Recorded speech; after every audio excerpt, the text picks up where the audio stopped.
माया शक्ति है, इसके जो तीन भेद हैं, तीनों प्रकार की माया भगवान की कृष्णावतार में बहन बनकर के प्रकट हुई। भगवान की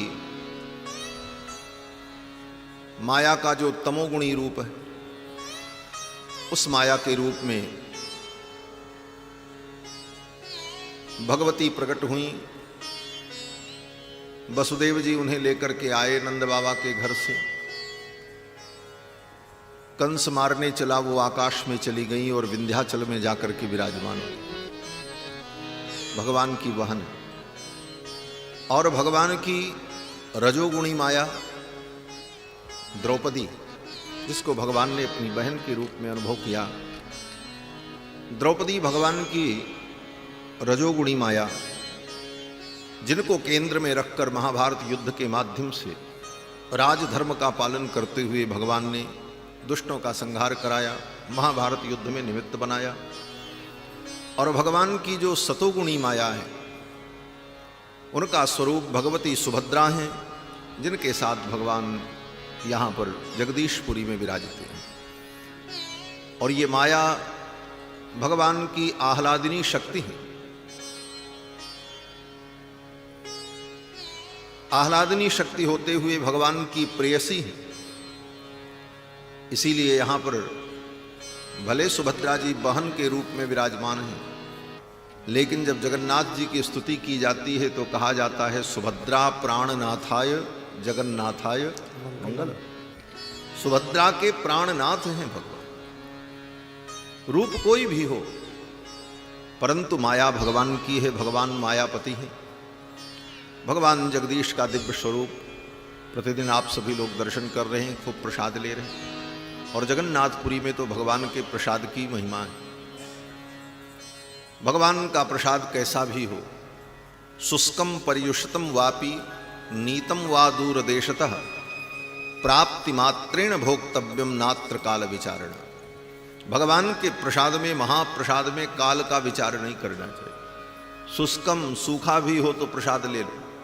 इसीलिए जगन्नाथ भगवान का चावल सूख जाता है तो उसको भी पोटली में भर करके लोग ले जाते हैं और एक चावल ले करके प्रातः काल महाप्रसाद ग्रहण करते हैं। शुष्कम पर्युषितम वापि, पर्युषित हो जाए, बासी हो जाए। ऐसे शास्त्र में पर्युषित अन्न के सेवन का निषेध किया गया। ताजा ताजा बने और ग्रहण करो। रात का रखा हुआ सवेरे खाना, सवेरे का रखा हुआ शाम को खाना, ये निषेध माना गया। क्यों? बोले पर्युषित होने पर, बासी हो जाने पर अन्न में तमोगुण व्याप्त हो जाता है, उसकी सात्विकता नष्ट हो जाती है। लोग कहते हैं महाराज गरम करके खा लेंगे। बोले गरम किया, बोले और दूषित मान लिया जाता है। इसलिए परिषित अन्न का निषेध है। लेकिन भगवान का महाप्रसाद बोले पर्युषित भी हो जाए तो वह परम पवित्र है। शुष्कम पर्युषितम वापि नीतम वा दूर देशतः। भगवान का प्रसाद एक सीमा के अंदर ही पवित्र होता है। सामान्य नियम जो है, भगवान को भोग लगे तो मंदिर में, मंदिर के प्रांगण में, वहां तक आप प्रसाद ले लो। अब वो प्रसाद कोई रास्ते में लेकर के जाए, जिस रास्ते में सब लोगों का स्पर्श हो रहा है, शुद्धि अशुद्धि का विवेक नहीं है, तब वह प्रसाद ग्राह्य नहीं होता। लेकिन जगदीश का प्रसाद बोले कहीं से लेकर के कोई कहीं चला जाए, भारत से लेकर अमेरिका भी चला जाए तो वो अन्न अशुद्ध नहीं होता। जगदीश भगवान का प्रसाद ऐसा पवित्र। शुष्कम पर्युषितम वापि नीतम वा दूर देशतः प्राप्ति मात्रेण भोक्तव्यम। भगवान का प्रसाद पाते ही उसे ग्रहण कर लेना चाहिए।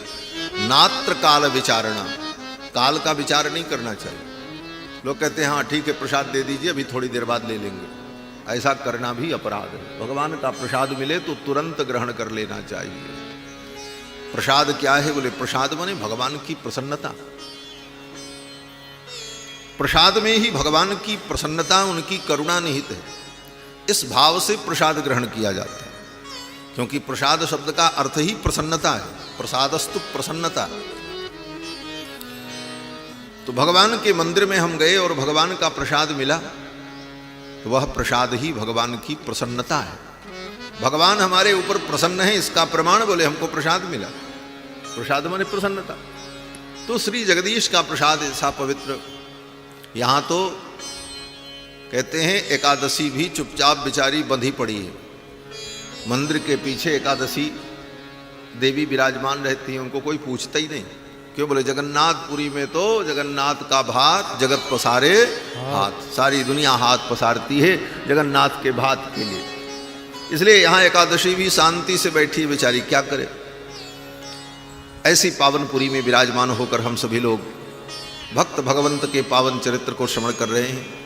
कल के प्रसंग में आप सभी लोगों ने भगवान श्री रामानुजाचार्य के पावन चरित्र को श्रवण किया। भगवान श्री रामानुजाचार्य जिनका मन और चित्त सदा भगवान के चरणों में लगा रहता है। यो नित्यमच्युत पदाम्बुजयुग्म रुक्म व्यामोहतस्तदितराणि तृणाय मेने अस्मद्गुरोर्भगवतो सदयैक सिन्धोः रामानुजस्य चरणौ शरणं प्रपद्ये। भगवान श्री रामानुजाचार्य की जब स्तुति करते हैं तो हम लोग यही पद्य बोलते हैं। यो नित्यमच्युत पदाम्बुजयुग्म रुक्म व्यामोहतस्तदितराणि तृणाय मेने। यो नित्यमच्युत पदाम्बुजयुग्म रुक्म, अच्युत के पादाम्बुज रूपी जो युग्म है, जुगल चरण कमल, वह जुगल चरण कमल क्या है बोले परम धन। रुक्म है, रुक्म माने सोना।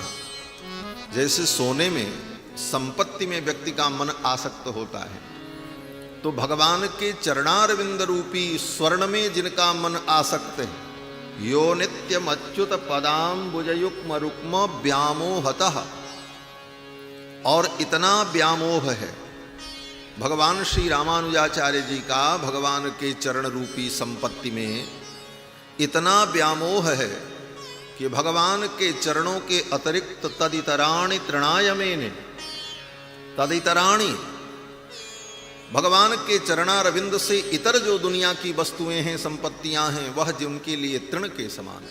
तृणाय मेने अस्मद्गुरोर्भगवतोस्य दयैक सिन्धोः, ऐसे हमारे आचार्य जो दया के सिंधु हैं, श्री रामानुजस्य चरणौ शरणं प्रपद्ये, ऐसे भगवान श्री रामानुज की हम शरणागति करते हैं, उनको हम प्रणाम करते हैं। भगवान श्री रामानुजाचार्य जी ने भगवान के चरणों को ही अपना परम धन माना। वास्तव में भगवान के चरणारविंद ही परम धन है, परम संपत्ति। श्री यामुनाचार्य स्वामी जी महाराज भी आलवंदार स्तोत्र में कहते हैं कि धनम मदीयम तव पाद पंकजम कदानु साक्षात्करवाणि चक्षुषा। धनम मदीयम तव पाद पंकजम, हे प्रभु आपका पाद पंकज, आपके जो पाद अरविंद हैं वही मेरे परम धन है। भगवान के चरणारविंद को, उस पद को परम संपत्ति मानना, उसी में अपने मन और चित्त को लगाना, यही जीव का पावन स्वरूप है। श्री नाभादास जी महाराज भक्त भक्ति भगवंत गुरु चतुर नाम बपु एक, इनके पद बंदन किए नाशत विघ्न अनेक। भक्त भगवान, भक्ति और गुरु, इनकी वंदना करके भक्तों के पावन चरित्र का वर्णन कर रहे हैं। भक्ति क्या है, भक्ति किसे कहते हैं, तो आचार्यों ने वर्णन किया कि सा त्वस्मिन् परम प्रेम रूपा। देवर्षि नारद अपने भक्ति सूत्र में जब भक्ति की व्याख्या करते हैं तो कहते हैं कि सा त्वस्मिन् परम प्रेम रूपा, उन परमात्मा में हमारा परम प्रेम हो जाए, इसी का नाम भक्ति। सा त्वस्मिन् परम प्रेम रूपा अमृत स्वरूपा च, और वही भक्ति अमृत स्वरूपा है, जो हमें अमृतत्व प्रदान करती, अमरत्व प्रदान करती। अमर होने का क्या मतलब है? ले अमर होने का मतलब है कि हम कभी मरे ना, सीधा सीधा अर्थ।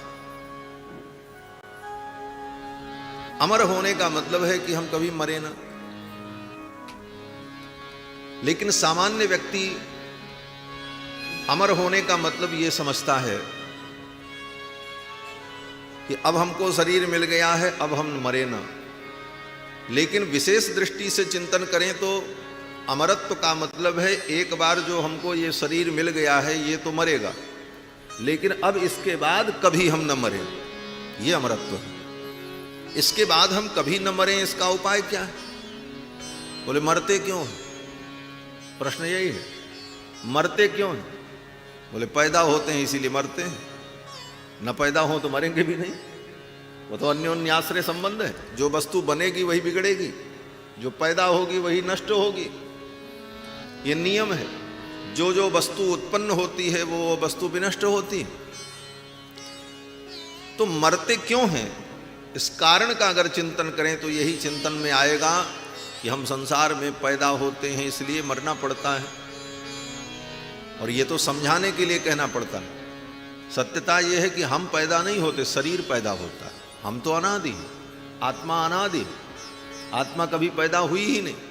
आत्मा तो अनादिकाल से भगवान का अंश है। ईश्वर अंश जीव अविनाशी चेतन अमल सहज सुखराशि। जीवात्मा तो अविनाशी है, शरीर विनाशी है और शरीर मरता है क्योंकि शरीर पैदा होता है। इसीलिए गीता में भगवान ने कहा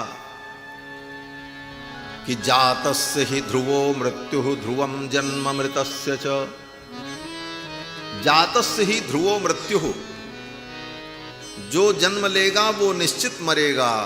जातस्य ही ध्रुवो मृत्युः, तो जन्म किसने लिया? बोले शरीर ने लिया, आत्मा ने नहीं लिया। आत्मा का जन्म नहीं होता, जन्म शरीर का होता। इसीलिए शरीर मरता है और मरने के बाद ये शरीर फिर जन्म लेता है। हमारे आपके शरीर का मिट्टी, पानी, आकाश, अग्नि, वायु, पांचों तत्व अपने अपने तत्व में मिल जाते हैं और समय आने पर फिर किसी प्राणी का शरीर बनता है तो शरीर में वो सम्मिलित हो जाते हैं, फिर शरीर बन जाते हैं। तो ये पांचों तत्व पृथ्वी, जल, तेज, वायु, आकाश, ये जन्मते हैं और ये मरते हैं। जीवात्मा का जन्म मरण केवल लाक्षणिक है, पारमार्थिक नहीं। तो मरने से बच जाएं, अमरत्व को प्राप्त कर लें। अमरत्व क्या है? बोले ये शरीर बार बार जो मरता है और शरीर के मरने को ही हम अपनी मृत्यु मान लेते हैं, यही अज्ञान है। पूरी भागवत की कथा सुनाने के बाद अंत में श्री सुखदेव जी ने राजा परीक्षित से यही कहा कि हे राजन,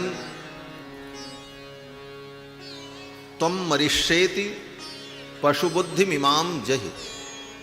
हे राजन, तुम मरोगे, इस बुद्धि का तुम त्याग कर दो। राजन तुम मरिष्येति पशुबुद्धि मिमाम जहि, ये पशु बुद्धि है। पशु बुद्धि माने अज्ञानियों की बुद्धि है कि मैं मरूंगा। राजन तुम नहीं मरोगे, तुम तो आत्मा हो, शरीर तुम्हारा मरेगा। इसलिए इस बुद्धि का त्याग कर दो। पशु बुद्धि मिमाम जहि, तो शरीर के मरने को ही हम अपनी मृत्यु मान लेते हैं और यही बच जाए, ये शरीर मरे न, इसी को हम अमरत्व मान लेते हैं। लेकिन वास्तव में अमरत्व क्या है? बोले बार बार शरीर को धारण करके जो मरना है, इस मरने से हम छुट्टी पा जाए। और इसका यही उपाय है कि फिर संसार में हमारा जन्म न हो, क्योंकि जन्म होगा तभी मरेंगे। शरीर जन्मेगा और शरीर के बंधन में हम पड़ेंगे, तभी शरीर मरेगा और शरीर के मरने को हम अपना मरना मान करके दुखी होते रहेंगे। इसलिए अमरत्व यही है कि संसार में जन्म न हो, और जन्म के बंधन से जब हम मुक्त हो जाएंगे तो मृत्यु भी नहीं, मृत्यु से भी मुक्ति, यही अमृतत्व है। और भगवान की भक्ति का परिणाम यही है कि जीव संसार के जन्म चक्र से छूट जाता है। यह चरित जे गावहीं हरिपद पावहीं तेन परहीं भवकूपा। यही अमृतत्व है और भक्ति के द्वारा इस अमृत को हम प्राप्त कर लें। कहते हैं अमृत स्वरूपा च, ये भक्ति अमृत स्वरूपा है। यम लब्ध्वा, जिसे पाकर के पुमान सिद्धो भवति, यल लब्ध्वा पुमान सिद्धो भवति। नारद जी कहते हैं जिस भक्ति को पाकर के यह पुरुष, यह जीवात्मा सिद्ध हो जाता है, सिद्धि को प्राप्त कर लेता है। सिद्धि का माने अर्थात अपनी आत्मा के स्वरूप को समझ लेता है, अपने वास्तविक स्वरूप को प्राप्त कर लेता है। यल लब्ध्वा पुमान सिद्धो भवति।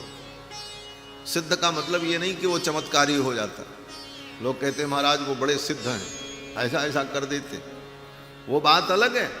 सिद्ध का मतलब परिपक्वता, ज्ञान की परिपक्वता आ जाना, इसी का नाम सिद्ध होना। इसीलिए भागवत में भी कहते हैं कि 7 दिन जब राजा परीक्षित ने कथा सुनी तो सुखदेव जी जब जाने लगे तो सुखदेव जी ने कहा अब तुम्हारी क्या स्थिति है, तुम क्या अनुभव कर रहे हो? तो राजा परीक्षित ने यही कहा सिद्धोस्मि अनुगृहीतोस्मि भवता करुणात्मना। सिद्धोस्मि, मैं सिद्ध हो गया। तो सिद्ध हो गया का मतलब ये थोड़ी है कि परीक्षित जी अब चमत्कारी हो गए, अब उड़ जाएंगे, अंतर्ध्यान हो जाएंगे, ऐसी सिद्धियां प्राप्त हो गई। वहां सिद्धि का अर्थ यही है कि अब मुझे कोई भय नहीं है, मेरा ज्ञान दृढ़ हो गया। सिद्धोस्मि अनुगृहीतोस्मि भवता करुणात्मना। तो नारद जी कहते हैं भगवान की भक्ति हमारे जीवन में आ जाए तो यल लब्ध्वा पुमान सिद्धो भवति, अमृतो भवति, तृप्तो भवति। यह जीवात्मा तृप्त हो जाता है।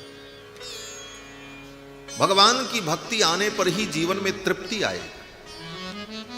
सब अतृप्त प्राणी हैं संसार में। जिनके जीवन में भगवान की भक्ति नहीं है वो अतृप्त हैं। अतृप्त का मतलब तड़प रहे हैं, उनकी भूख समाप्त नहीं हुई। धन की भूख, सुख की भूख, स्वार्थ की भूख, यश कीर्ति की भूख, सब उनको परेशान किए हुए तृप्त नहीं हो पा रहे हैं, अतृप्त हैं। भगवान की भक्ति जीवन में जिसके आ जाती है वो तृप्त हो जाता है। उसे किसी चीज की फिर कोई आशा ही नहीं रहती। वह अपने अंदर ही पूर्णता का अनुभव करता है। जब तक हमारे अंदर किसी वस्तु की कमी का अनुभव होगा तब तक हम तृप्त नहीं हो सकते, और जब तक तृप्त नहीं होंगे तब तक हम तड़पते रहेंगे, व्याकुल रहेंगे। जिसके जीवन में भक्ति नहीं है उसके पास भौतिक संपत्ति कितनी भी हो जाए वो अतृप्त है, वो तृप्त नहीं। भगवान की भक्ति आ जाए तो वह तृप्त हो जाता है, तृप्तो भवति। क्यों बोले यत् प्राप्य न किंचित वांछत। भगवान की भक्ति पाने के बाद फिर कोई वांछा रही नहीं जाती, कोई इच्छा रही नहीं जाती। भगवान की भक्ति जीवन में आ जाए तो सारी वांछाएं, सारी इच्छाएं स्वतः समाप्त हो जाती हैं। और न शोचति, उसका शोक भी समाप्त हो जाता है, वो चिंता नहीं करता। इसीलिए भगवान ने अर्जुन को जब अंतिम उपदेश दिया शरणागति का तो भगवान ने यही कहा मां शुचः, तुम मत सोचो, सोच का त्याग कर दो। क्या सोचते हो? सोचने की जरूरत क्या है? तुम्हारे सोचने से होने क्या वाला है? और वास्तव में विचार करो तो हमारे आपके सोचने से कुछ होता ही नहीं है। वही होता है जो भगवान सोचते हैं, जो भगवान चाहते हैं। राम की न चाहे सोई होई, राम की न चाहे सोई होई, करे अन्यथा अस नहीं कोई, करे अन्यथा अस नहीं कोई, करे अन्यथा अस नहीं कोई, करे अन्यथा अस नहीं कोई। राम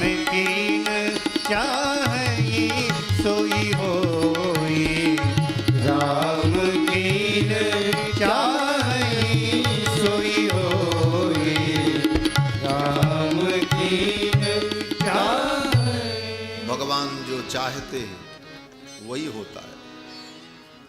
अपनी चाही होत नहीं, हर इच्छा तत्काल, और बलि चाहत हैं स्वर्ग को, भेज दियो पाताल। राजा बलि चाहते थे हमको स्वर्ग मिले, अश्वमेध यज्ञ करने लगे। 99 अश्वमेध यज्ञ किया, 100वां अश्वमेध यज्ञ शुरू हुआ, भगवान आए, सब कुछ हुआ, लेकिन राजा बलि को स्वर्ग नहीं मिला। क्यों? बोले भगवान की इच्छा नहीं थी। कितना चाहा, कितना बड़ा कर्म किया उसके लिए, 100 अश्वमेध यज्ञ किया, लेकिन बलि के चाहने से कुछ नहीं हुआ। भगवान जो चाहे वो हुआ। बलि चाहत हैं स्वर्ग को और भेज दियो पाताल, पाताल में भेज दिया, सुतल लोक में जाओ, वहां राज्य करो। देवता दैत्यों ने दोनों ने मिलकर के समुद्र मंथन किया, हमको अमृत पीने को मिलेगा, लेकिन भगवान चाहते हैं कि केवल देवता अमृत पिए, दैत्य अमृत न पिए। परिश्रम दोनों ने बराबर किया, लेकिन दैत्यों को अमृत पीने को नहीं मिला। पुरुषार्थ करके भी उन्हें फल की प्राप्ति नहीं। लोग कहते महाराज पुरुषार्थ करो, भगवान के भरोसे बैठने से क्या होगा? बोले पुरुषार्थ भी करके देख लो, अगर भगवान की इच्छा नहीं होगी, भगवान की कृपा नहीं होगी, तो तुम्हारा पुरुषार्थ भी व्यर्थ चला जाएगा। कितने लोग पुरुषार्थ करते हैं, कहां फल मिलता है? भगवान चाहते हैं तभी फल मिलता है। दैत्यों ने इतना बड़ा पुरुषार्थ किया, लेकिन उनको अमृत रूपी फल नहीं मिला, और देवताओं को मिला। क्यों? बोले भगवान चाहते थे। इसलिए पुरुषार्थ का भी कोई बहुत बड़ा मूल्य नहीं है, भगवान की इच्छा ही सर्वोपरि है। तो जब भगवान की ही इच्छा सर्वोपरि है, तो फिर किस बात की हम चिंता करें? इसीलिए भक्तों ने कहा हमारे साथ श्री रघुनाथ, फिर किस बात की चिंता? हमारे साथ श्री रघुनाथ, फिर किस बात की चिंता। हमारे साथ श्री रघुनाथ, फिर किस बात की चिंता। चरण में रख दिया जब मात, फिर किस बात की चिंता। चरण में रख दिया जब मात, फिर किस बात की चिंता। किया करते हो तुम दिन रात, क्यों बिन बात की चिंता। किया करते हो तुम दिन रात, क्यों बिन बात की चिंता। क्यों बिन बात की चिंता। तेरे स्वामी को रहती है, तेरे स्वामी को रहती है, तेरी हर बात की चिंता। हमारे साथ श्री रघुनाथ, फिर किस बात की चिंता। न खाने की, न पीने की, न मरने की, न जीने की। न खाने की, न पीने की, न मरने की, न जीने की। न मरने की, न जीने की, न मरने की, न जीने की। रहे हर श्वास पर भगवन, हरे हर श्वास पर भगवन के प्रिय नाम की। हरे हर श्वास पर भगवन के प्रिय नाम की चिंता। हमारे साथ श्री रघुनाथ, तुम किस बात की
भूली का कर रहे गुणगान तो किस बात की भूली का कर रहे गुणगान तो किस बात की हमारे साथ श्री रघुनाथ तुल किस बात की हमारे साथ श्री रघुनाथ तुल किस बात की तो फिर किस बात की चिंता तो फिर किस बात की चिंता हमारे साथ श्री रघुनाथ, फिर किस बात की चिंता। जीवन में भक्ति का रस आ जाए तो न वांछति न शोचति, जीव सोचता है। आज विश्व की जो सबसे बड़ी बीमारी हो गई, क्या बीमारी? बोले टेंशन, और उसका परिणाम बोले डिप्रेशन। डिप्रेशन की लोग दवा खाते हैं, बड़े बड़े मानसिक डॉक्टरों के पास इलाज कराने जाते हैं। लेकिन मैं कहता हूं डिप्रेशन के लिए, मानसिक इलाज कराने के लिए कहीं जाने की जरूरत नहीं। भगवान की कथा सुनो, जीवन का सारा डिप्रेशन चला जाए, सारा डिप्रेशन चला जाएगा। डिप्रेशन होता क्यों? सोचने के कारण तो ही होता है।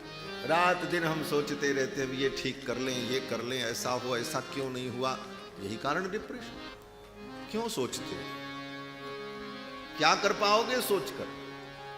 इस बात को सोचो कि तुम्हारे सोचने से क्या होने वाला है, और जिस दिन ये बात समझ में आ जाएगी, दुनिया का सारा डिप्रेशन खत्म। कोई डिप्रेशन नहीं, आनंद। न सोचती न वांछति न द्वेष्टि, फिर किसी से तुम्हारा द्वेष भी नहीं होगा। आज संसार में किसी का किसी से द्वेष है, क्यों? भक्ति नहीं। व्यक्ति सोचता है शायद इनके कारण मेरा काम बिगड़ रहा है, इस कारण से द्वेष होता है। जब व्यक्ति मान लेगा सब कुछ करने वाले भगवान हैं, ये भावना दृढ़ हो जाएगी तो किसी से द्वेष भी नहीं होगा। किसी से कोई द्वेष नहीं।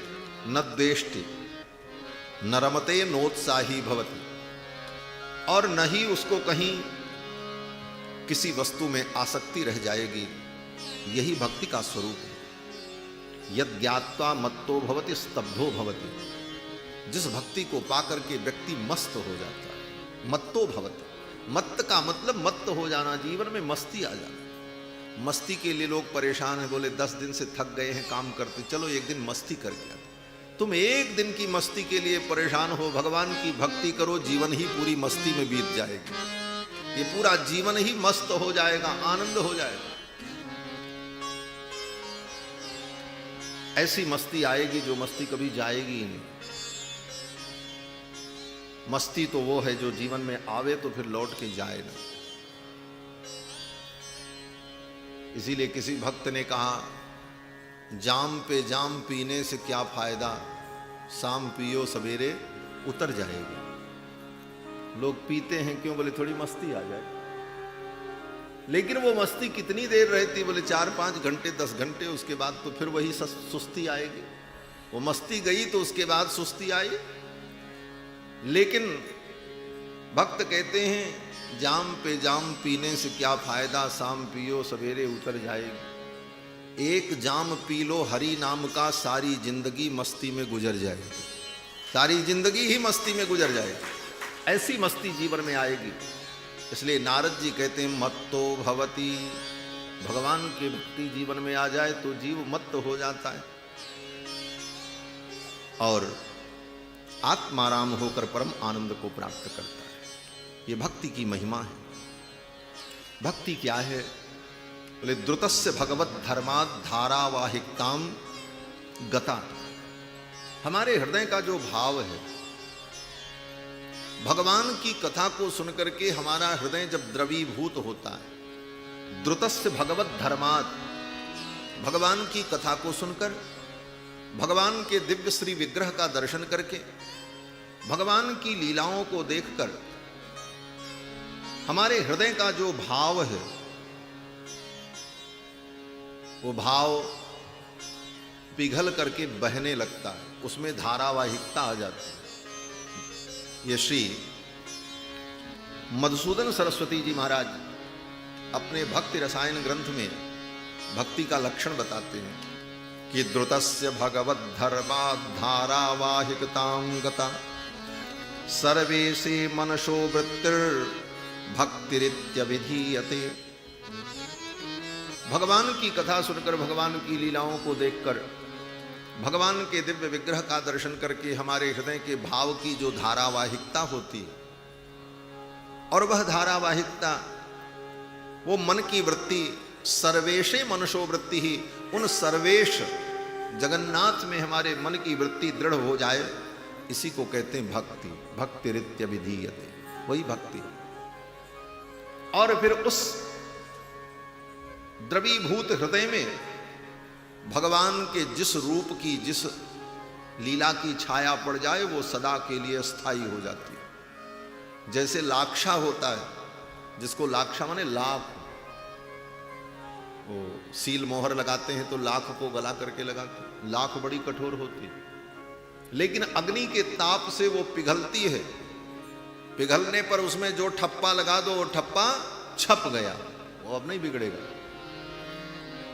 उसी प्रकार हमारा हृदय बहुत कठोर है, लेकिन भगवान की लीलाओं को सुनकर, भगवान का दर्शन करके हमारा हृदय जब द्रवीभूत होता है, और उस द्रवीभूत हृदय में भगवान के जिस स्वरूप की, जिस लीला की छाया पड़ जाती है, ठप्पा लग गया, वह भाव सदा सदा के लिए छप जाता है।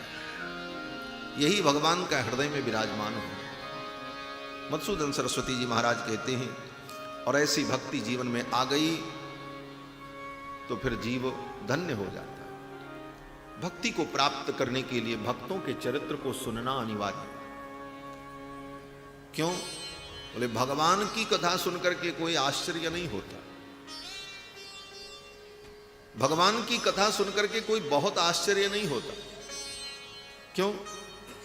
अरे बोले भगवान ने रावण को मार दिया, इतने बड़े वीर को मार दिया भगवान ने। बोले तो कौन सी बड़ी बात कर ली भगवान ने? जो रावण को पैदा कर सकता वो मार भी सकता। भगवान ने गोवर्धन पर्वत उठा लिया। बोले जो अपने संकल्प मात्र से अनंत अनंत ब्रह्मांड को पैदा करता है, वो 7 कोस लंबे चौड़े पर्वत को उठा लिया, तो कौन बड़ी बात है? क्या आश्चर्य है इसमें? जिसके एक एक रोम में अनंत अनंत ब्रह्मांड चिपके हुए हैं। एक ब्रह्मांड कितना बड़ा? बोले अतल बितल सुतल तलातल रसातल पाताल, नीचे के 7 लोक और ऊपर के 7 लोक, भू भुव स्वः मह जन तप, और इन 7 लोकों का एक आवरण, फिर पंच तत्व के 5 आवरणों से आवेष्टित एक महापिंड।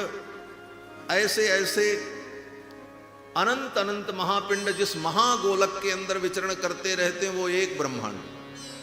और ऐसे ऐसे अनंत अनंत ब्रह्मांड जिन परमात्मा के रोम रोम में चिपके हुए, रोम रोम प्रति लागे कोटि कोटि ब्रह्मांड। उन भगवान के लिए 7 कोस लंबे चौड़े गोवर्धन पर्वत को उठा लेना कौन बड़ी बात? वो तो केवल ऐसी अपने पलक उठा दें तो पर्वत उठ के खड़ा हो जाए, हवा में टंग जाए। उठाने की भी जरूरत नहीं, ये तो उठाने की एक लीला थी, भगवान की इच्छा थी। बोले इन तर्कों का क्या उत्तर है? बोले जब भगवान अपने संकल्प से, अपनी पलक से ही उसको पर्वत को उठा सकते थे, इशारा कर देते, पर्वत टंग जाता आकाश में, बिना आधार के रुका रहता, फिर उठाने की क्या जरूरत थी? बोले अब ये भगवान की इच्छा के ऊपर निर्भर था, वो जो चाहे सो करे। ऐसा भी कर सकते थे, लेकिन अब उनकी वही इच्छा थी। इसीलिए आचार्यों ने कहा स्वतंत्रेच्छ मुने हैं नियोगानुयोग अनर्हत्वा। भगवान परम स्वतंत्र हैं, जो चाहें जैसे चाहें, जो मन हो सो करें, कौन उनको रोकने वाला? उनकी इच्छा। तो भगवान की लीलाओं को सुनकर के कोई आश्चर्य नहीं होता, आनंद आता है, आश्चर्य नहीं होता, क्योंकि भगवान सब कुछ करने में समर्थ है। लेकिन भगवान के भक्तों के चरित्र को जब हम सुनते हैं, तब हमें आश्चर्य होता है। इन्हीं परिस्थितियों में इसी वातावरण में हमारे आप जैसे शरीरधारी और इन्हीं संसाधनों के बीच में रहकर जब वो भक्ति के द्वारा परम उत्कर्ष को प्राप्त करते हैं, उनके जीवन में दिव्यता का आधान होता है, तब सुन करके हमें आश्चर्य भी होता है और प्रेरणा भी होती है कि हमें ऐसा करना चाहिए। भगवान के चरित्र को सुनकर के प्रेरणा नहीं होती, आनंद का अनुभव होता। भगवान का चरित्र सुनकर के ये प्रेरणा थोड़ी होती कि समुद्र पे हम पुल बनाएं, राम जी ने बनाया तो हम भी बनाओ। तुरंत मन यही कहेगा भाई हम नहीं बना पाएंगे तो भगवान ही कर सकते। भगवान ने गोवर्धन उठाया, ये सुनकर के प्रेरणा नहीं होती कि हम भी कोई पर्वत उठाने का प्रयास करें, बोले उठा ही नहीं सकते, प्रेरणा नहीं होगी, आनंद होगा। लेकिन भगवान के भक्तों के चरित्र को जब सुनते हैं तब हमें प्रेरणा मिलती है, इन भक्त ने ऐसा किया तो इनको ऐसी दिव्यता का अनुभव हुआ तो हम भी कर सकते हैं, और तब उस भक्ति में हमारी प्रवृत्ति होती है, और तभी भक्ति में हम प्रवृत्त होकर भगवान के स्वरूप का हम अनुभव करते हैं। इसीलिए श्री नाभादास जी कहते हैं, प्रेम करने योग्य तो दो ही हैं, प्रेम करना है तो दो लोगों से करो बस।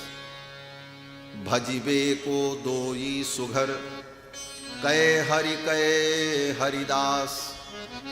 श्री नाभादास जी कहते हैं, भजने के योग्य तो केवल दो लोग हैं, या तो भगवान और या तो भगवान के भक्त। कोई पूछे किसका भजन करें, किससे हम प्रेम करें, बोले दो लोगों से प्रेम करो, या तो भगवान से या तो भगवान के भक्तों से। क्यों, बोले दुनिया में और बाकी जो कुछ है उन सब के प्रेम में स्वार्थ है, और निस्वार्थ प्रेम अगर कोई करने वाला इस दुनिया में है तो यह भगवान है या तो भगवान के भक्त, तीसरा कोई नहीं। हेतु रहित जग जुग उपकारी, तुम तुम्हार सेवक असुरारी। भगवान और भगवान के भक्त ही निस्वार्थ प्रेम करते हैं। बाकी संसार में सबका प्रेम स्वार्थ मूलक है, सबके प्रेम में स्वार्थ छिपा है। चाहे वो पति पत्नी का प्रेम हो, चाहे भाई भाई का प्रेम हो, चाहे मित्र का प्रेम हो, सब में स्वार्थ छिपा है। वेद भगवान कहते हैं, कहते पत्नी बहुत प्रेम करती, तो बृहदारण्यक उपनिषद में वेद भगवान कहते हैं, नवा अरे जाया जाया, नवा अरे जाया जायायै प्रिया भवति, आत्मनस्तु कामायै जाया प्रिया भवति। वेद भगवान कहते हैं पत्नी इसलिए प्रिय नहीं होती कि वो पत्नी है, इसलिए प्रिय होती है कि उससे हमारा स्वार्थ है। और यही बात पति के लिए भी कहा, नवा अरे पत्युः कामाय पति प्रियो भवति, आत्मनस्तु कामाय पति प्रियो भवति। पति भी इसीलिए प्रिय होता है कि वह कामनाओं की पूर्ति का साधन है, वो हमारे सुख का साधन है। स्वार्थ मूलक प्रेम वहां भी है, निस्वार्थ प्रेम करने वाले तो भगवान और भगवान के भक्त। हेतु रहित जग जुग उपकारी, तुम तुम्हार सेवक असुरारी। भगवान और भगवान के सेवक ही निस्वार्थ प्रेम करते हैं। इसलिए प्रेम करो तो भगवान से, भगवान के भक्तों से। भजने के योग्य तो यही है, भजिबे को दोई सुघर कय हरि दास। आज प्रसाद की चर्चा चल रही थी, भगवान के प्रसाद की, जगन्नाथ भगवान के प्रसाद की कितनी महिमा। तो आज प्रसाद की महिमा से जुड़ी हुई एक कथा भगवान के परम भक्त की। इसी जगन्नाथपुरी में, जगन्नाथपुरी के एक राजा हुए, भगवान के परम भक्त थे। प्रतिदिन उनके यहां श्री जगदीश का प्रसाद आता था, पंडा जी लेकर के आते थे, और प्रसाद के प्रति उनकी निष्ठा भी थी। लेकिन एक दिन उनके द्वारा प्रसाद की अवहेलना हो गई, भगवान के प्रसाद का अपमान हो गया, और उसका परिणाम यह हुआ पंडा पुजारियों ने कहा अब आज के बाद इनके यहां प्रसाद लेकर के हम नहीं जाएंगे। राजा को बड़ा दुख हुआ। फिर राजा ने जिन हाथों से प्रसाद की अवज्ञा की थी अपने उन हाथों को ही कटवा दिया राजा ने। जिन हाथों ने भगवान के प्रसाद की अवज्ञा की ये हाथ रहने योग्य नहीं। राजा का यह त्याग आज भी स्मरण के लिए भक्तों के लिए प्रेरणा का स्रोत है। इस कथा का वर्णन करते हुए 56 छंद में श्री नाभादास जी महाराज वर्णन करते हैं। प्रसाद अवज्ञा जान के पाणित जो एक नृपति। प्रसाद अवज्ञा जान के पाणित जो एक नृपति। हो कहा कहूँ बनाई बात सब ही जग जाने। हो कहा कहूँ बनाई बात सब ही जग जाने। करते दो ना भयो श्याम सौरभ मन माने। करते दो ना भयो श्याम सौरभ मन माने। प्रसाद अवज्ञा जान के पाणित जो एक नृपति। प्रसाद अवज्ञा जान के पाणित जो एक नृपति। पाणित जो एक नृपति। पाणित जो एक नृपति। इस 56 छंद में श्री नाभादास जी कहते हैं जगन्नाथपुरी के कोई राजा थे, नाम नहीं लिया है। जगन्नाथपुरी के सभी राजा भगवान प्रतिदिन उनके यहां श्री जगदीश भगवान का प्रसाद आता था। एक दिन राजा साहेब बैठ करके चौसर खेल रहे थे और चौपड़ खेलने में उनका मन इतना व्यस्त था कि पंडा जी प्रसाद लेकर के आए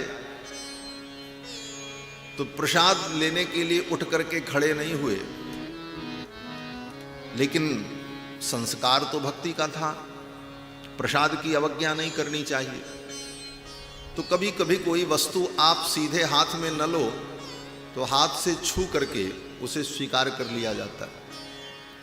इस भाव से राजा ने सोचा भगवान के प्रसाद की अवज्ञा न हो, कर से स्पर्श करके ही हम प्रसाद को स्वीकार कर लें। लेकिन दाहिना हाथ तो चौसर खेलने में लगा था, चाल चलने की त्वरा थी, तो बाएं हाथ से ही प्रसाद को छू दिया और उधर देखा भी नहीं और चौसर में मन लगा रहा। ये व्यवहार देख करके पंडा जी को अच्छा नहीं लगा। प्रियादास जी कहते हैं खेले भूप चौपरी को आयो प्रभु मुक्त शेष। खेले भूप चौपरी को आयो प्रभु मुक्त शेष। दाहिने में पासे बाएं छुयो मती गई है। दाहिने पासे बाएं छुयो मती गई है। ले गए रीसाई के फिराए माह दुख पाए। ले गए रीसाई के फिराए माँ दुख पाए। उठो नर देव ग्रह गयो सुनी नहीं है। उठो नर देव गए गयो सोनी नहीं है। लियो अनसन हाथ तजो आई सन तब। लियो अनसन हाथ तजो आई सन तब। साचो मेरो पन बोली विप्र पूछी लई है। साचो मेरो मन बोले विप्र पूछी लई है। साचो मेरो पन बोल विप्र पूछी लई है। साचो मेरो पन बोले विप्र पूछी लई है। बाएं हाथ से राजा साहब ने प्रसाद को छू दिया। पंडा पुरोहित को अच्छा नहीं लगा। वो पंडा जी जो थे वो प्रसाद लेकर के लौट गए, प्रसाद दिया ही नहीं और कहा कि अब आज के बाद राजा को प्रसाद लेकर के देने के लिए मैं नहीं जाऊंगा। राजा ने प्रसाद का अपमान किया है। चौसर खेल करके महाराज जब उससे निवृत्त हुए, पूछा प्रसाद, सेवकों ने कहा पंडा जी प्रसाद लौटा करके लेकर के चले गए। राजा को बड़ा दुख हुआ, मेरी मति मारी गई थी, बायो छुओ मति गई है। बाएं हाथ से मैंने प्रसाद को छुआ, मेरी मति मारी गई। राजा ने विचार किया अब इसका प्रायश्चित कैसे। मन में बड़ा दुख हुआ, मन उदास हो गया, लेकिन किसी से कहा नहीं। राजा ने विद्वान ब्राह्मणों को बुलाया और उनसे कहा कि अगर शरीर के किसी अंग से अथवा किसी व्यक्ति के द्वारा भगवान का अपमान हो जाए, भगवान के प्रसाद का अपमान हो जाए, तो इसका प्रायश्चित क्या है। तो ब्राह्मण विद्वानों ने कहा इसका प्रायश्चित है कि उसका त्याग कर दिया जाए। अब वो ब्राह्मण तो समझ नहीं पाए कि ये क्यों पूछ रहे हैं, कारण क्या। राजा ने कहा ठीक। राजा ने विचार किया, मेरी मति मारी गई। और ये मति क्यों मारी गई, भगवान के परम भक्त होकर के प्रसाद की अवज्ञा कर दी। कारण चौपड़ का खेल खेल रहे, इसीलिए कहा है कि जुआ खेलना, चौपड़ खेलना, ये सब व्यसन है। और ऐसे व्यसन जब आ जाते हैं जीवन में तो व्यक्ति अच्छे कार्यों की अवहेलना कर देता है। आजकल एक नया व्यसन है, अब तो चौपड़ और जुआ ये सब तो दूर हो गया, अब तो मोबाइल में ही बड़े बड़े गेम चलते हैं। उस गेम खेलने के चक्कर में न भगवान की आरती में कोई समय से पहुंचता है, न पूजा में पहुंचता, उसी में मन लगा, रूप केवल बदल गया। और ये नए नए बच्चों में तो ऐसी बीमारी पैदा हुई महाराज, 2-2 घंटे गेम खेलते रहो। दूसरे को मैं क्या कहूं, मेरे ही आश्रम में एक विद्यार्थी भगवान की सेवा में रहता, लेकिन गेम खेलने की ऐसी आदत उसकी। एक दिन तो मैंने देखा ऐसे मोबाइल लेके खेलते खेलते गया, खंभे में भिड़ गया। हाँ, उसे होश नहीं, जा रहा है कोई काम, कोई कहा होगा कि बोले जाओ, लेकिन मन तो उसका उसी में लगा और जा करके खंभे में भिड़ गया। फिर उसका मोबाइल छीन करके रख करके तब मैं यहां आया हूं जगन्नाथ, मेरे कमरे में उसका मोबाइल रखा हुआ।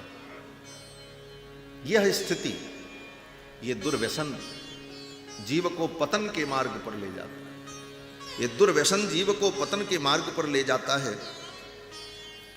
और ये दुर्व्यसन होता क्यों है, बोले कुसंग से।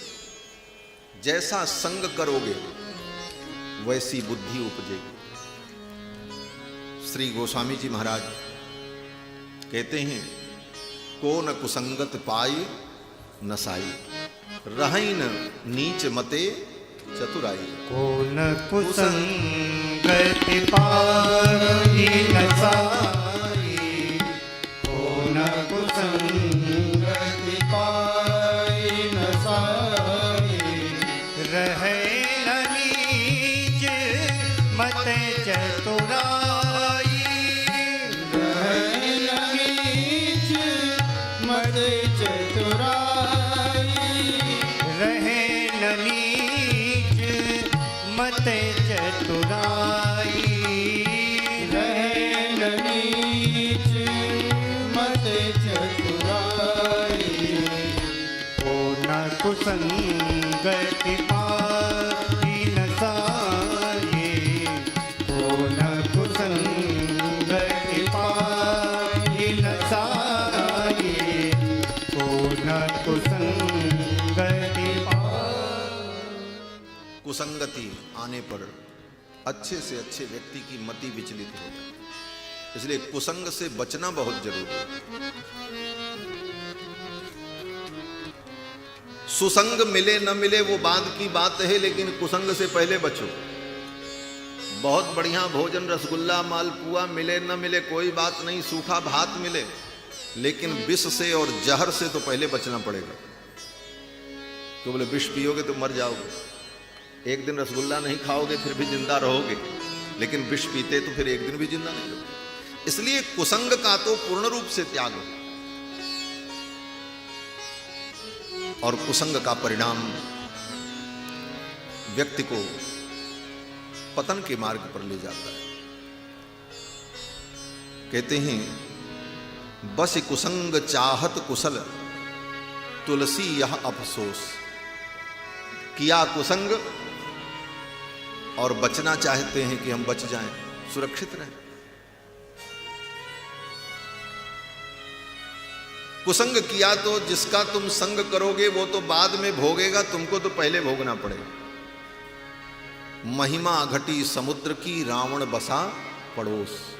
समुद्र की बड़ी महिमा है, समुद्र तीर्थों का राजा है, महोदधि है, लेकिन समुद्र के पड़ोस में रावण बसा था।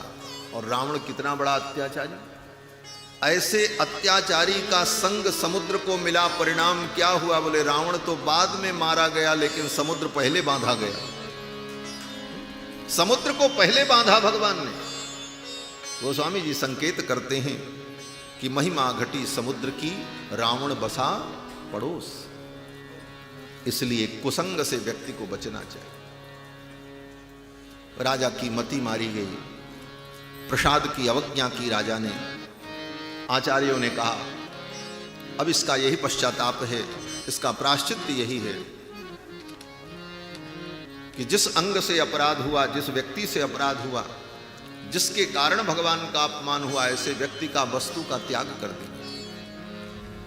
कुसंग केवल व्यक्ति का ही नहीं होता, कुसंग वस्तु का भी होता है, स्थान का भी होता है। बड़ी सुंदर कथा है रामायण में कि भगवान श्री राम जब दंडकारण्य में पहुंचे और ऋषि मुनियों के दुख को देखा, तो भगवान श्री राम ने अपने धनुष बाण को उठाकर, भुजाओं को उठाकर के प्रतिज्ञा की। क्या प्रतिज्ञा की? कि निश्चरहीन करहु मही भुज उठाई प्रणकीन। भगवान ने प्रतिज्ञा की कि मैं पृथ्वी को निशाचरों से हीन कर दूंगा। ये बात श्री जानकी जी को अच्छी नहीं लगी। थोड़ी दूर जाने के बाद जब एकांत हुआ, एक वृक्ष के नीचे भगवान और श्री जानकी जी दोनों विराजमान हुए विश्राम के लिए। तो अवसर पाकर के जानकी जी ने भगवान से कहा, प्रभु पुरुष के अंदर 3 प्रकार के दोष बड़े भयानक होते हैं। जानकी जी कहती हैं, वाल्मीकि रामायण में एक कथा है अरण्य कांड में। जानकी जी कहती हैं, प्रभु पुरुष के अंदर 3 दोष बड़े भयानक होते हैं। एक तो असत्य संभाषण, झूठ बोलना। दूसरा परस्त्री लोलुपता, परस्त्री में अपना मन जाए, ये दूसरा बहुत बड़ा दोष। और तीसरा बिना बैरम च रौद्रता, अकारण रौद्र रूप धारण करना, बिना कारण के किसी से दुश्मनी मोल ले लेना। ये 3 दोष पुरुष में बड़े भयानक होते हैं और इन 3 दोषों से बचना चाहिए। जानकी जी कहती हैं, प्रभु आपके अंदर असत्य भाषण नहीं है, परस्त्री लोलुपता भी नहीं है, ये दोनों दोष नहीं है निस्संदेह, लेकिन तीसरा दोष आप में दिखाई पड़ रहा है। जानकी जी ने कहा भगवान से, बोले क्या दोष? बोले बिना बैरम च रौद्रता, बिना कारण किसी को मारने का संकल्प करना। निश्चरहीन करो मैं भुज उठाई प्रणकीन, ये आपने क्यों किया संकल्प? इन राक्षसों से आपकी क्या दुश्मनी?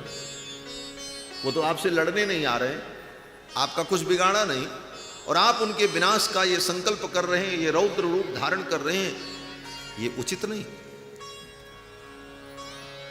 और ये सब क्यों हुआ?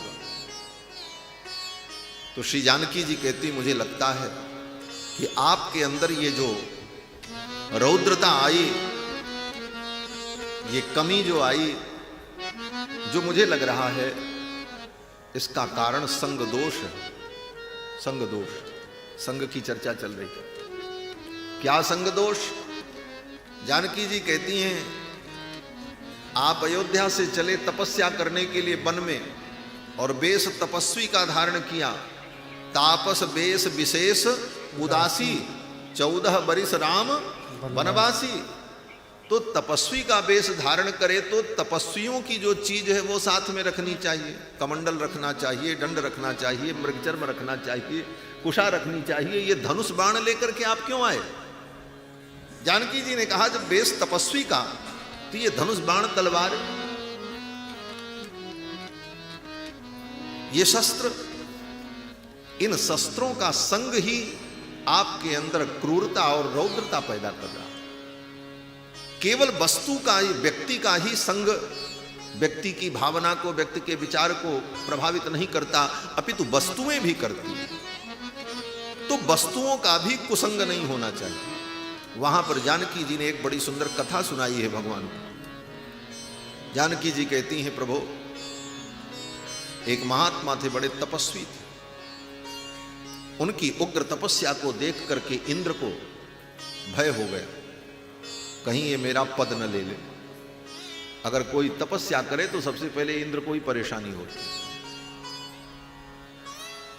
कहीं ये मेरा पद न ले ले। सूख हाड़ लय भाग सठ निरख स्वान मृगराज।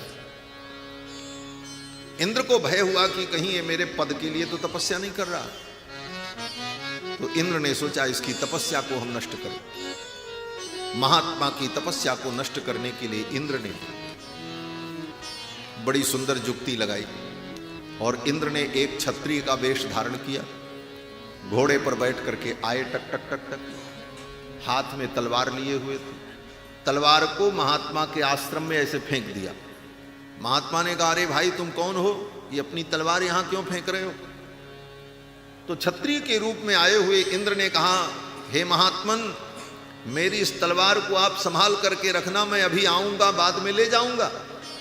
ऐसा कह करके इंद्र चले गए। महात्मा ये नहीं पूछ पाए कि आप कब आओगे, कितने दिन बाद आओगे, कई घंटे बाद आओगे, कब तक आपकी तलवार को मैं धरोहर के रूप में रखूं, ये पूछने का मौका नहीं मिला और इंद्र चले गए। अब महात्मा तो धर्मनिष्ठ थे, बोले किसी की वस्तु है, किसी ने धरोहर दी है, तो इसकी सुरक्षा करना हमारा दायित्व है, और समय आने पर उसे उपलब्ध करा देना ये हमारा कर्तव्य है। ये सब कर्तव्य की भावना सोच करके उस तलवार को ले जाकर के अपनी कुटिया में उन्होंने रखा। रोज तो स्नान करने जाते थे, कंदमूल फल लेने जाते थे, फल फूल लेने जाते थे जंगल में, तो निश्चिंत होकर के चले जाते थे। अब चिंता हो गई, हम जाएंगे और कोई तलवार ले गया तो क्या होगा? वो क्षत्रिय आएगा मांगेगा तो मैं कहां से दूंगा? तो तलवार को साथ में ही लेकर के जाने लगे। अब तलवार को जब साथ में लेकर के जाएं, तब हाथ में तलवार तो कुछ न कुछ तो होगा। कभी तलवार को ऐसे घुमावें, कभी ऐसे घुमावें। तो जंगल में हरे हरे वृक्ष, हरे हरे वृक्ष की टहनियों में वो तलवार जब लगती तो खच खच कट जाते वृक्ष। मजा आने लगा धीरे धीरे महात्मा को। अब तो उसका उपयोग भी होने लगा। कभी कोई फल तोड़ना हो, वहां तक हाथ न पहुंचे तो उसी तलवार से कट्ट से निकाल ले, सुविधा भी दिखाई पड़ने लगी। और इंद्र को कहां आना था, इंद्र तो फंसाने के लिए तलवार फेंक करके गए थे कि ये बाबा बिगड़ जाए। और परिणाम ये हुआ कि वो महात्मा उस तलवार के संग के कारण बिगड़ गए। वो तलवार हाथ में आई, अभी तो पेड़ की डालियां काटते थे, फल तोड़ते थे, अब तो वो तलवार चलने लगी और महाहिंसक हो गए, अनेक जीवों की हत्या करने लगे। सब प्रकार के दुर्गुण उनके अंदर व्याप्त हो गए और उसका परिणाम हुआ जगाम नरको मुनि ही। जानकी जी कहती उस मुनि को, महात्मा को नरक में जाना पड़ा। ये कथा जानकी जी ने वाल्मीकि रामायण में राम जी को सुनाई। जगाम नरको मुनि ही, उस मुनि को, महात्मा को, तपस्वी को नरक में जाना पड़ा। क्यों? बोले एक तलवार के कारण। वस्तु का भी कुसंग बड़ा खतरनाक होता है। ऐसी वस्तुएं जो हमारी बुद्धि को, हमारे मन को, हमारे विचारों को विचलित कर दें, ऐसी वस्तुओं को भी अपने पास नहीं रखना चाहिए। इसलिए मैं कह रहा हूं, आज सबसे बड़ा कुसंग क्या है? बोले मोबाइल। जितना कुसंग पाना हो सब उसमें मिल जाए, कुछ शेष नहीं बचेगा। लेकिन उसका हम सदुपयोग करें। उसमें जो कुसंग है उस कुसंग को ग्रहण न करें। यह ज्ञान तभी होगा जब हम सत्संग में आएंगे, कोई बताएगा तभी जाने। जानकी जी कहती, एक तलवार के संग के कारण उस महात्मा को नरक में जाना पड़ा। जगाम नरको मुनि। इंद्र का भय दूर हो गया, अब ये स्वर्ग कहां आएगा, अब तो ये नरक जाएगा। तो वस्तु का भी संग व्यक्ति की बुद्धि को बदल देगा। अपने घर में, अपने आसपास के वातावरण में ऐसी वस्तुओं को रखो जिससे सत प्रेरणा मिले, अच्छी प्रेरणा मिले। अन्यथा आसपास की वस्तुएं भी हमारे मन को प्रभावित करती। उस कुसंग के कारण ही राजा की मति बिगड़ गई और परिणाम, नीतिकार कहते हैं कि हीयते हि मतिस्तात हीनैः सह समागमात्। हीन व्यक्ति के साथ रहोगे तो हीन बुद्धि आएगी, और समयस्तु समताम याति। अपने समान बुद्धि वालों का संग करोगे तो जैसी बुद्धि है वैसी ही रहेगी। और विशिष्टस्तु विशिष्टताम, और विशिष्ट व्यक्ति का संग करोगे तो बुद्धि विशिष्ट हो जाएगी। इसलिए सदा अपने से श्रेष्ठ जनों का संग करना चाहिए। जो हमसे ज्यादा योग्य हों, पढ़े हों, विद्वान हों, संस्कारवान हों, उनका हम संग करें। और अपने से हीन लोगों का हम संग करेंगे तो वैसी ही हीन बुद्धि उत्पन्न हो। इस कारण से राजा की मति बिगड़ गई, प्रसाद की अवज्ञा की, लेकिन पश्चाताप। देखो, अपराध हो जाना यह उतना बड़ा अपराध नहीं है, लेकिन अपराध करने के बाद अपराध हमने किया इस बात को न मानना बहुत बड़ा अपराध है। अगर बुद्धि शुद्ध हो गई, पश्चाताप हो रहा है तो अच्छी बात है, आप सुधर जाओ। राजा को पश्चाताप हुआ, मैंने भगवान के प्रसाद का अपमान किया। आचार्य ने, पंडितों ने कहा ऐसे व्यक्ति का त्याग कर देना चाहिए जो भगवान के विरुद्ध हो। प्रातिकूल्यस्य वर्जनम, प्रतिकूल का त्याग कर देना, यह शरणागति का एक अंग माना गया। शरणागति के 6 भेद जहां कहे गए, आनुकूल्यस्य संकल्प, प्रातिकूल्यस्य वर्जनम, रक्षिष्यतीति विश्वासो, गोप्तृत्व वर्णम तथा आत्मनिक्षेप कारपण्ये षड्विधा शरणागति।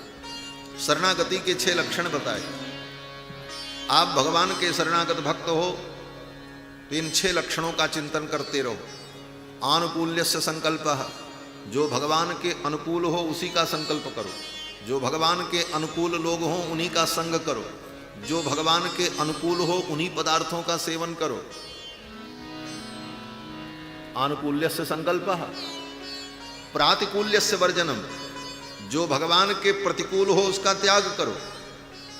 प्रातिकूल्यस्य वर्जनम, जो भगवान के प्रतिकूल है ऐसी वस्तु मत खाओ। जो भगवान के प्रतिकूल है ऐसी वस्तु का सेवन मत करो। भगवान के जो प्रतिकूल है ऐसे व्यक्तियों का संग मत करो। प्रातिकूल्यस्य वर्जनम। और रक्षिष्यतीति विश्वासो, भगवान हमारी रक्षा करेंगे ये दृढ़ विश्वास रखो। ये शरणागत का तीसरा लक्षण है। ये मैं इसलिए प्रसंगवश कह रहा हूं कि आज भी 2-4 लोगों ने भगवान की शरणागति की। शरणागति में इन बिंदुओं का बड़ा महत्व है। भगवान की अनुकूलता में ही अपनी अनुकूलता समझो, अनुकूलता का संकल्प करो, प्रतिकूलता का त्याग। रक्षिष्यतीति विश्वासो, भगवान हमारी रक्षा करेंगे ये दृढ़ विश्वास। भगवान रक्षिष्यतीति विश्वासो, भगवान रक्षा करेंगे ये दृढ़ विश्वास। अगर विश्वास की कहीं कमी रह गई तो भगवान रक्षा नहीं करेगा। भगवान खड़े रहेंगे और तुम मार खाते रहोगे, भगवान तमाशा देखते रहेंगे। हाँ, सुग्रीव के साथ यही हुआ।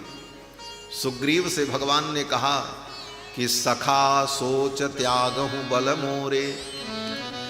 हे मित्र, मेरे भरोसे तुम निश्चिंत हो जाओ, विश्वास कर लो, मैं तुम्हारी रक्षा करूंगा, बाली का वध करूंगा। सखा सोच त्यागहु बल मोरे, सब विधि घटब काज मैं तोरे। मैं तुम्हारे सर्वविध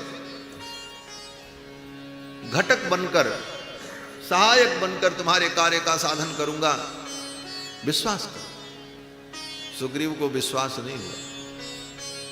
बोले महाराज, मुझे विश्वास नहीं कि आप बाली को मार पाओगे, मेरी रक्षा कर पाओगे, बाली से मुझे बचा पाओगे। भगवान ने कहा क्यों, कैसे विश्वास होगा तुमको? धन्य है कृपालु भगवान।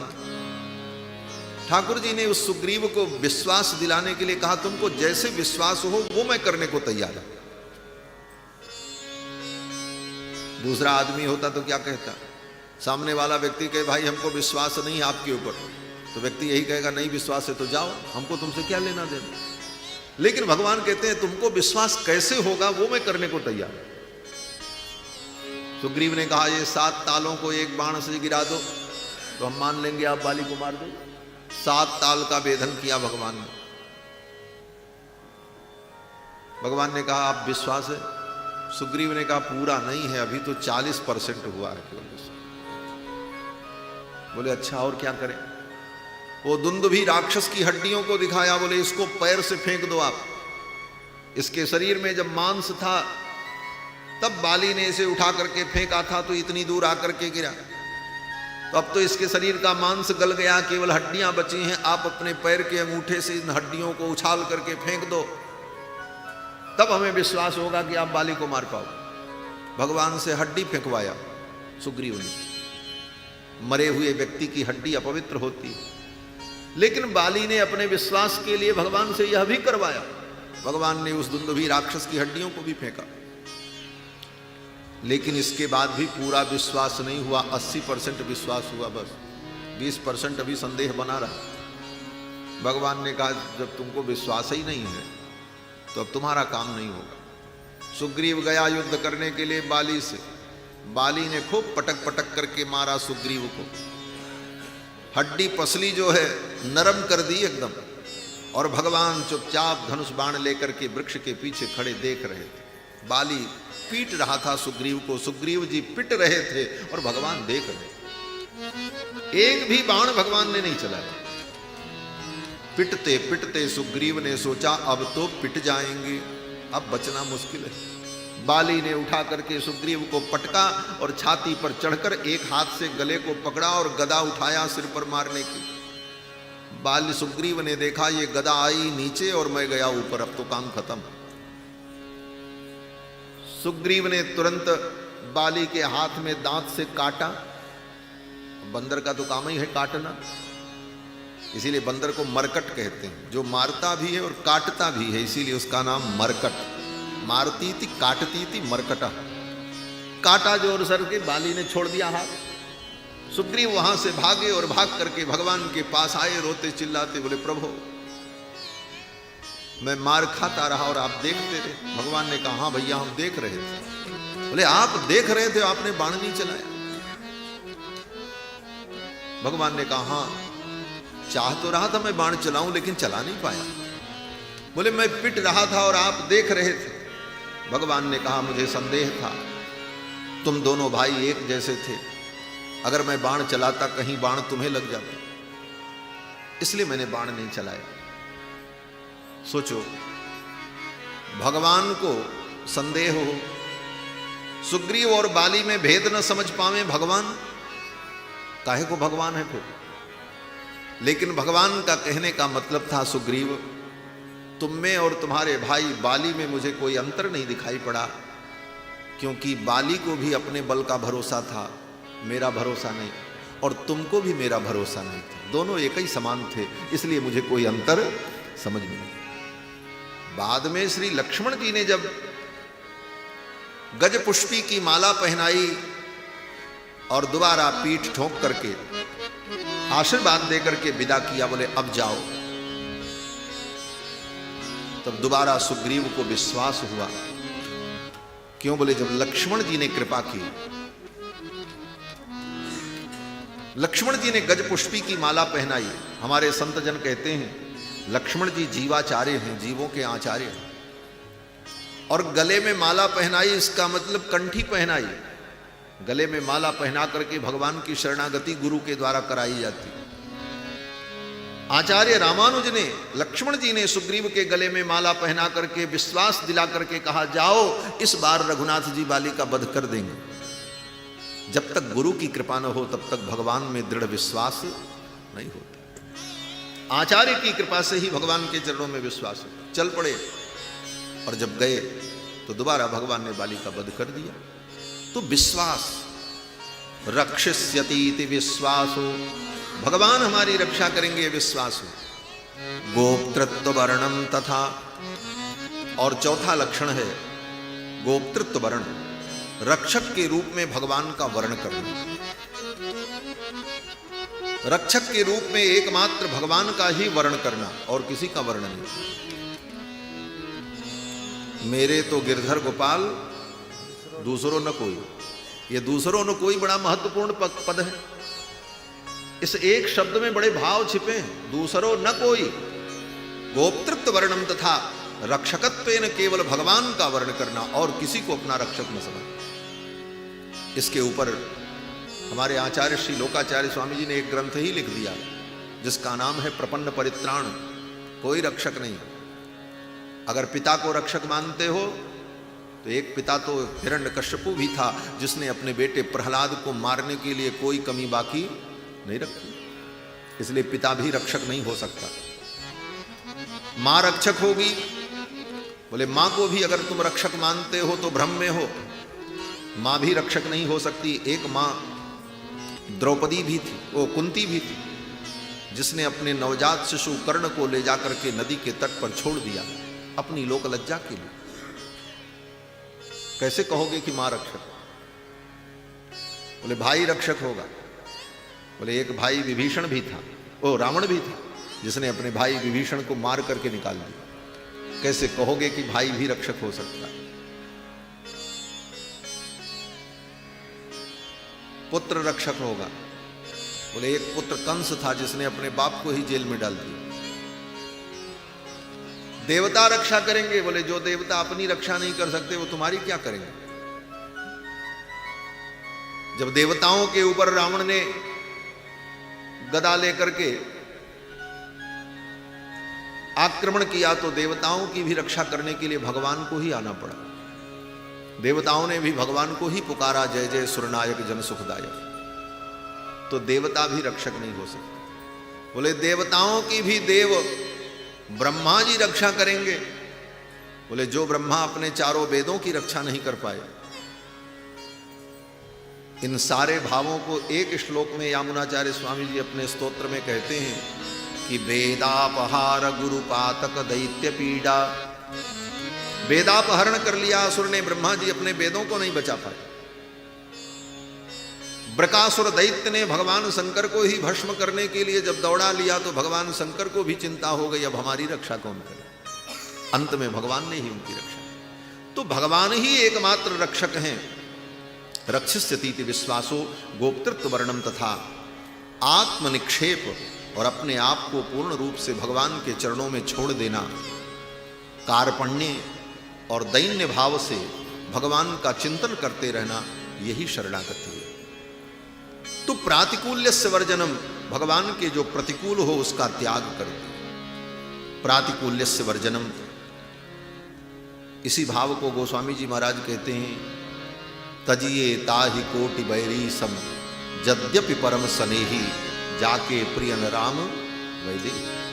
जिसको भगवान प्रिय न हो उसका त्याग कर देना। राजा ने विचार किया, इन हाथों ने भगवान के प्रसाद का अपमान किया है, इन हाथों का त्याग कैसे करें?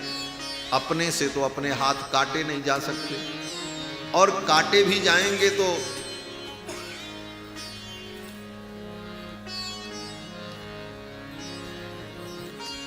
बड़ा मुश्किल है। एक ही हाथ कटेगा।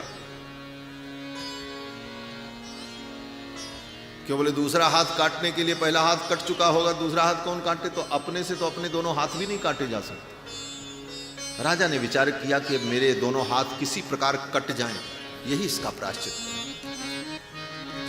राजा को चिंता हुई कि कौन मेरा हाथ काटेगा। किसी मंत्री से कहूंगा, किसी सेवक से कहूंगा, कोई तैयार नहीं होगा। काटे हाथ कौन मेरो भयो गई मोन याते, काटे हाथ कौन मेरो भयो गई मोन याते, पूछते सचिव कही पिता सो विचारिए, पूछते सचिव कही पिता सो विचारिए।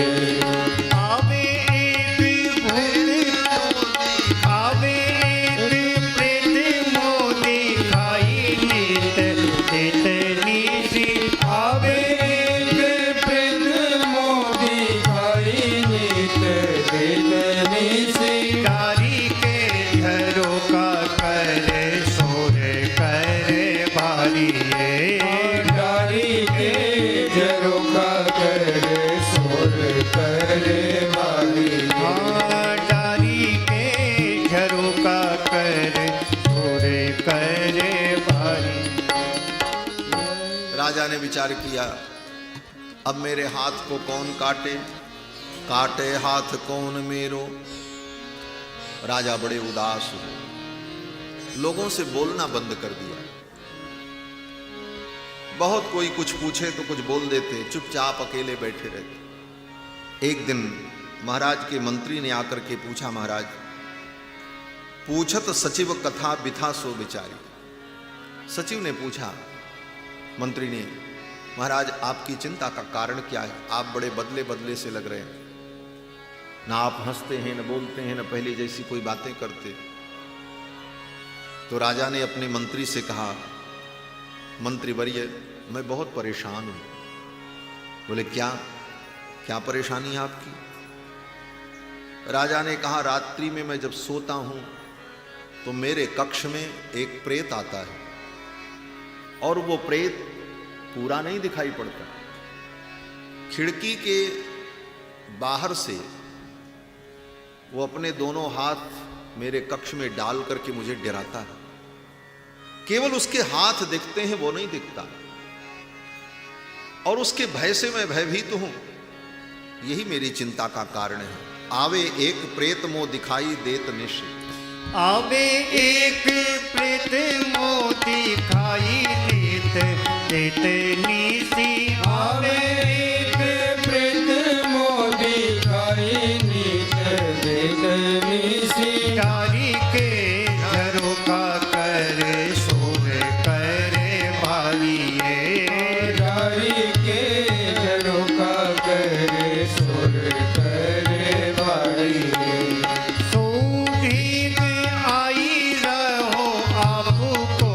छिपाई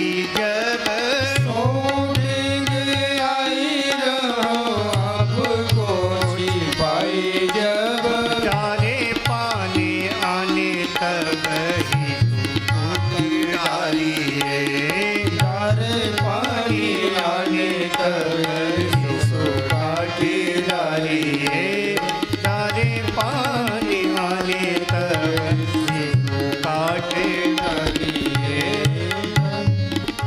राजा ने कहा, वो प्रेत आकर के मुझे डराता है और मैं बहुत भयभीत हूं।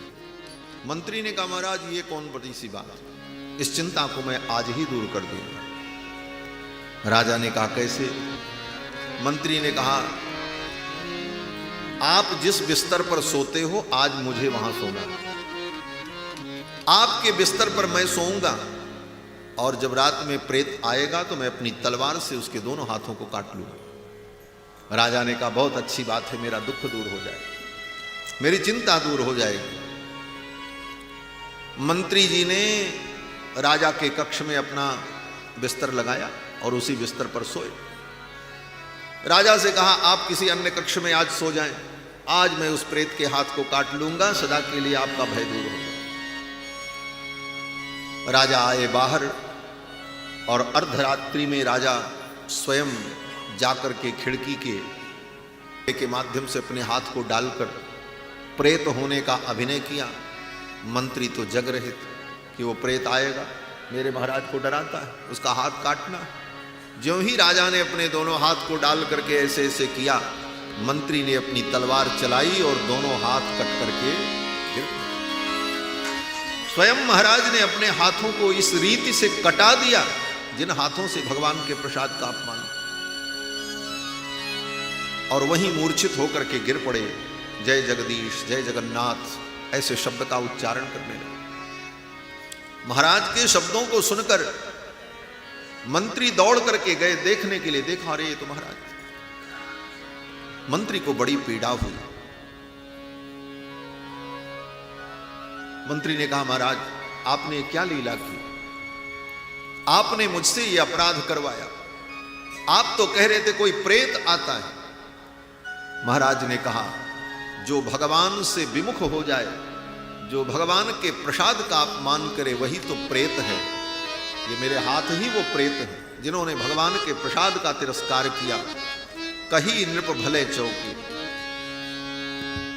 कहीं नृप भले चौकी, देत में घुमायो भूप। कहीं नृप भले चौकी, देत में घुमायो भूप।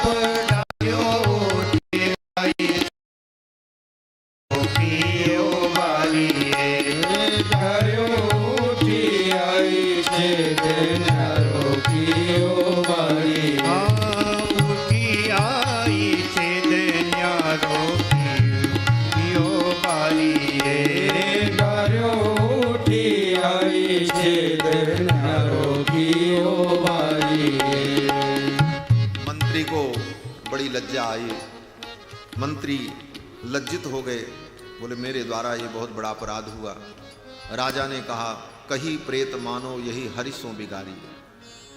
राजा ने कहा, ये मेरे हाथ ही वो प्रेत थे और तुमने बहुत अच्छा किया। अब तो महाराज बड़े प्रसन्न हो गए। मंत्री को बड़ा पश्चाताप होने लगा और ये बात श्री जगन्नाथ जी को पता चल गई। बोले भगवान को कैसे पता चल गई? बोले भगवान को कौन पता लगाने की जरूरत हो, तो सर्वज्ञ। यह सर्वज्ञ सर्वविद परास्त शक्तिर विविधैव श्रूयते स्वाभाविकी ज्ञान बल क्रिया च। भगवान को किसी वस्तु को जानने के लिए प्रयास नहीं करना पड़ता, स्वाभाविक रूप से उनको सब कुछ ज्ञान रहता है। जैसे हम लोग तो किसी वस्तु का ज्ञान करते हैं तो पहले जानना पड़ता, जान लेने के बाद उस वस्तु का ज्ञान हो जाता है। जब तक नहीं जाने तब तक उसका ज्ञान नहीं। लेकिन भगवान को सभी वस्तुओं का सभी काल में सर्वदा नित्य ज्ञान बना रहता है। इसीलिए वेद भगवान कहते हैं, यह सर्वज्ञ सर्वविद परास शक्तिर विविधैव श्रूयते स्वाभाविकी ज्ञान बल क्रिया च। ये सब भगवान के स्वाभाविक गुण हैं। भगवान सर्वज्ञ, उनको सब कुछ पता चला। राजा ने इतना बड़ा प्रायश्चित किया। राजा की इस भक्ति से, इस निष्ठा से भगवान प्रसन्न हुए और भगवान ने अपने पंडा को आदेश किया, प्रसाद लेकर के राजा को प्रसाद देने के लिए जाओ। भगवान की आज्ञा भई और पंडा जी भगवान का प्रसाद, जगन्नाथ जी का प्रसाद लेकर के चल पड़े। कही जगन्नाथ देव, कही जगन्नाथ देव से प्रसाद जाओ। कही जगन्नाथ देव से प्रसाद जाओ। वहाँ जाओ हाथ वो हाथ सोई धारिए। जाओ हाथ वो हाथ सोई और धारिए। आगे मिलो आई हाथ चलता दाई भूप। आगे मिलो आई हाथ निकसो लगाई भयो शोक भालिए। निकसो लगाई भयो शोक भालिए। श्री प्रियादास जी महाराज अद्भुत बात कहते हैं। श्री जगन्नाथ जी का प्रसाद लेकर के जब पंडा जी आए देने के लिए, राजा को पता चला प्रसाद आया। दौड़ करके आगे बढ़े प्रसाद लेने के लिए। हाथ तो कटे हुए, प्रसाद लेते कैसे? लेकिन फिर भी अपने उन कटे हाथों से आगे बढ़कर प्रसाद लेने की भावना से ज्यों ही बढ़े महाराज, तब तक उनके दोनों नए हाथ प्रकट हो गए।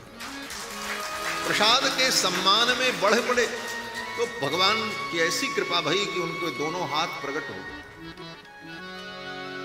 प्रियादास जी कहते हैं, कही जगन्नाथ देव लय प्रसाद जाओ, वहां ल्याओ हाथ बो बाग साई उरधारिये। भगवान ने कहा प्रसाद लेकर के जाओ और राजा के जो कटे हुए हाथ हैं उन्हें लेकर के यहां मेरे पास आओ। पंडा जी आए, ज्यों ही प्रसाद दिया, चले तहां धाई भूप आगे मिलो आए हाथ। राजा दौड़े प्रसाद लेने के लिए, तब तक उनके हाथ प्रकट हो गए और प्रसाद लिया। लोगों ने इस चमत्कार को देखा और भगवान ने पंडा जी से कहा, वो राजा के कटे हुए हाथ को ला करके मेरे बगीचे में लगा दो। जगन्नाथ जी का जो बगीचा, जैसे पेड़ रोपा जाता है, पुष्प के वृक्ष लगाए जाते हैं, भगवान ने कहा ये मेरे भक्त के कर कमल हैं और मेरे भक्त ने अपने कर कमल को मेरे नाम पर समर्पित कर दिया है, इसे ला करके मेरे बगीचे में लगा दो। हाथ बो बाग सोई उरधारी, उन हाथ को ला करके बो दो जैसे बीज बोया जाता है। ये मुझे बहुत प्रिय है। और पंडा लोग उस कटे हुए हाथ को ले गए और भगवान के बगीचे में उसको रोप दिया। और जहां वो हाथ रोपा गया वहां एक अद्भुत वृक्ष प्रकट हुआ, दौना पुष्प। यहां बहुत प्रसिद्ध है जगन्नाथ जी के यहां दौना। उस दौना पुष्प की सुगंधि भगवान को अत्यंत प्रिय है। प्रतिदिन भगवान को वो पुष्प समर्पित किया जाता है। प्रियादास जी कहते हैं कि ल्याए कर फूल ताके भये फूल दौना। उन हाथों को ला करके जब लगाया तो उससे दौना फूल का वृक्ष प्रकट हुआ और उस पुष्प की सौरभ भगवान को अत्यंत प्रिय लगती है। ल्याए कर फूल ताके भये फूल दौना हेरू, नित ही चढ़त अंग गंध हरि प्यारी। ल्याए कर फूल ताके भये फूल दौना के जो, नित ही चढ़त अंग गंध हरि प्यारी। ल्याए कर फूल ताके। आज भी दौना का वृक्ष भगवान के बगीचे में है और उस वृक्ष की मंजरी, उसके पुष्प भगवान को अत्यंत प्रिय है। अभी परसों हम सभी लोग जगन्नाथ जी का दर्शन करने गए थे और बड़ी अद्भुत घटना हुई। ये सब बातें कहनी नहीं चाहिए, लेकिन प्रसंग आवे तो कह लेना चाहिए प्रेरणा के। जगन्नाथ जी का दर्शन करने में गया तो ये कथा मुझे वहां स्मरण आई और दौना वृक्ष का स्मरण हुआ। तब तक 5 सेकंड बीतते बीतते कोई पंडा जी आए और उन्होंने हमको वो दौना का फूल ही भगवान का प्रसाद रूप में दिया और बोले महाराज ये दौना पुष्प है जो भगवान के अंग में लगता है। और पहली बार मैंने उसकी गंध का अनुभव किया, अद्भुत सुगंध। ऐसी जगन्नाथपुरी की महिमा, भगवान के प्रसाद की महिमा। नाभादास जी महाराज कहते हैं, प्रसाद अवज्ञा जान के पाणी तजो एक प्रसाद अवज्ञा जान के पाणी तजो एक पति। प्रसाद अवज्ञा जान के पाणी तजो एक पति। हो कहो बनाई बात सबई जग जाने। हो कहो बनाई बात सबई जग जाने। करते तो ना भयो श्याम सौरभ मन माने। करते तो ना भयो श्याम सौरभ मन माने। प्रसाद अवज्ञा जान के पाणी तजो एक पति। प्रसाद अवज्ञा जान के पाणी तजो एक पति। हाँ पाणी तजो एक पति। हाँ पाणी तजो एक पति। इस कथा से ये प्रेरणा मिलती है, भगवान की प्रसाद की कभी अवज्ञा नहीं करनी चाहिए। भगवान का प्रसाद मिले तो प्रसाद का सम्मान करना चाहिए, आदर करना चाहिए। लेकिन इसके साथ साथ मैं ये भी कहूंगा कि प्रसाद के नाम पर कुछ भी खा लें, ऐसा भी नहीं होना चाहिए। प्रसाद कब होता है इसकी भी एक मर्यादा है। जहां पर विधि पूर्वक भगवान की समाराधना होती है और जिस विधि से भगवान के प्रसाद का निर्माण होना चाहिए उस विधि से प्रसाद का निर्माण होता है, और किस विधि से भगवान को भोग लगाना चाहिए उस विधि से भगवान को भोग लगता है, तब उस प्रसाद की महिमा। यहां उन सारी विधियों का पालन होता है। बड़े बड़े मंदिरों में श्री जगन्नाथ जी, श्री बद्रीनाथ धाम, श्री रंगनाथ धाम, हमारी अयोध्या में श्री कनक भवन बिहारी जी, इन पवित्र तीर्थों में, पवित्र स्थानों में जो विधि का पालन होता वहां के प्रसाद के लिए। और ऐसे कोई कहीं कुछ भी करे और प्रसाद के नाम पर कुछ भी दे दे, वह खा लेना भी धर्म नहीं है कि प्रसाद के नाम पे कोई कुछ दे दे। एक बार की घटना, गोरखपुर के पास एक नौतनवा जगह है, वहां नौतनवा में मैं कथा करने गया था। लगभग 15-18 साल पहले की बात है। कथा नहीं थी, प्रवचन का कार्यक्रम, 1-1 घंटे का प्रवचन था, कई विद्वान आए थे। तो जिस धर्मशाला में हम रुके थे उसी धर्मशाला में रविवार का दिन था, वो निरंकारी संप्रदाय वालों का सत्संग चल रहा था। एक निरंकारी संप्रदाय है, अभी उस संप्रदाय के जो प्रणेता थे वो एक्सीडेंट में कहाँ मर गए थे, तो उन्हीं के अनुयायी लोग 10, 20, 50 एकत्रित होकर के अपना कुछ कर रहे थे, सत्संग उत्संग जो भी कर रहे थे। तो मैं ऊपर से जब उतरा जाने के लिए तो नीचे वाले हाल में उनका सत्संग समाप्त हुआ था, प्रसाद वितरण हो रहा था। तो एक टोकरी में पार्ले जी बिस्कुट के छोटे छोटे पैकेट उसमें रख करके वो प्रसाद बांटा। तो हमारे सामने भी लेकर के आया व्यक्ति, बोले महाराज ये प्रसाद है, लीजिए। तो उस समय थोड़ी दूसरे ढंग की बुद्धि हमारी भी थी, सबसे भिड़ जाओ, तर्क करो, कुछ ना कुछ करो। तो हम भी रुक गए, हमने कहा भाई किस चीज का प्रसाद है? बोले सत्संग हुआ, प्रसाद है। तो हमने कहा भाई प्रसाद तो है लेकिन ये प्रसाद हम नहीं लेंगे। बोले महाराज महात्मा होकर के आप प्रसाद का तिरस्कार करते हैं। हमने कहा हम प्रसाद ही पाते हैं, प्रसाद के अलावा कुछ पाते ही नहीं, जो कुछ है भगवान को अर्पित करके ही पाते हैं। तुम ही निवेदित भोजन करही प्रभु प्रसाद पटभूषण धरही। लेकिन ये प्रसाद नहीं, इसलिए मैं नहीं लूंगा। बोले प्रसाद नहीं है, क्यों प्रसाद नहीं? तो हमने कहा देखो भाई, पहली बात तो आप लोग निरंकारी हो, और निरंकारियों का सिद्धांत है कि परमात्मा निराकार है, उसका कोई आकार प्रकार नहीं है। तो जब तुम्हारे परमात्मा का, भगवान का न कोई आकार है, न प्रकार है, न उसका कोई शरीर है, न उसका मुख है, न हाथ है, तो फिर तुम्हारे भगवान ने इसको खाया कैसे? प्रश्न तो यही है। और जब तुम्हारे भगवान ने इसको खाया ही नहीं तो ये प्रसाद कैसे होगा? और कथनचित तुम्हारे भगवान ने अगर इसको खाया, मैं मान लेता हूं तुम्हारे निरंकारी भगवान ने इसको खाया। वैसे तुम्हारे पास तो इसका उत्तर नहीं है, लेकिन इसका उत्तर हमारे पास है। हमने कहा हमारे सिद्धांत में तो इसका भी उत्तर मिल जाएगा। गोस्वामी जी ने लिखा, आनंद रहित सकल रस भोगी बिनु वाणी बक्ता बड़ जोगी। जो आनंद रहित होकर के भी सारे रसों का भोग कर लेता है, ये तो हमारा सिद्धांत है। आप तो इसको मानते नहीं, तो आपके हिसाब से भी ये प्रसाद कैसे हुआ? और अगर मान लें कि आपके उस निरंकार परमात्मा ने इसे खाया इसलिए प्रसाद है, तो आपका निरंकार परमात्मा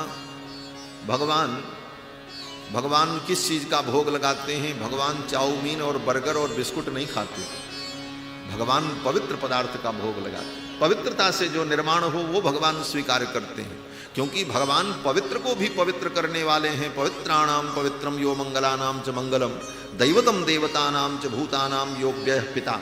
ऐसे भगवान को अपवित्र वस्तु समर्पित की जाए वो तो भोग कैसे होगा? फिर तो वो चुप हो गए। हमने कहा ये प्रसाद आप अपने पास रखो, ऐसे प्रसाद की हमको जरूरत नहीं। तो प्रसाद के नाम पर कुछ भी खा लेना यह धर्म नहीं। इस कथा का मतलब ये नहीं समझना कि अब प्रसाद के नाम पे सड़क के किनारे कोई कोई वस्तु दे दे तो खा ले प्रसाद है। नहीं, प्रसाद की भी मर्यादा है। प्रसाद जिस विधि से बने और विधि पूर्वक भगवान को भोग लगे, पवित्र व्यक्ति के द्वारा निर्माण हो, पवित्र वस्तुओं के द्वारा प्रसाद बने और पवित्रता पूर्वक भगवान के मंदिर में भोग लगे, तब वह वस्तु प्रसाद होती है, तब वो ग्रहण करने के योग्य होती है। प्रसाद की अवज्ञा नहीं करनी चाहिए। कोई कारण बता करके भी प्रसाद की अवज्ञा नहीं करनी चाहिए।